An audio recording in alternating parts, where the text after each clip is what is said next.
rather than seeing them through. Omuleberezi wa Diocese ya Ankore Right Reverend Associate Professor Fred Sheldon Mwesigwa yagambe bo yabakulira ekiganiro kyabe by'obwegyese kandi yabahiga kwebembeza mukama omumirimo yabo. Ebishuba bibiri ebishuba omuntu nakubiha ati nation zone ozo mu office akugira ngo nankataru kandaru hatichu ebyo abarokore ebyo byo babiri ba dressinga fellowship okwatanisiza hamwe kurya kumwe kunywa kumwe okabyegesa abana obutashorora hata abantu nibashorora akuriba kugaya konka ombayishemwe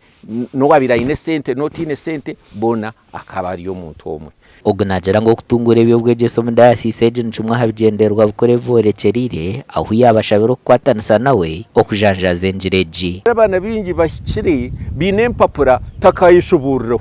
echo nikiretwa amashomera gabakuzamu hari amashomera gatakwegesa mwana kumanya ebintu ebinde biri omunsi hari hagatakwegesa mwana kumanya uko okubasa kutwaza mwempiya ekigendererwa kitu n'okutungura obwegyese omu bana b'abishiki turukurabira omu micwe n'emitwarize y'obukristayo bakuhereza empiha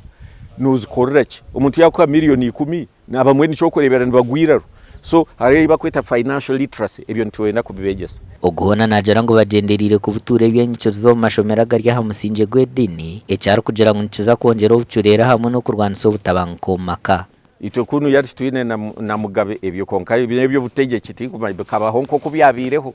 twamwe no basakushanga twine kakwate nabyo konka to mugabe witu ni Yesu niwe ndukureba hato utwine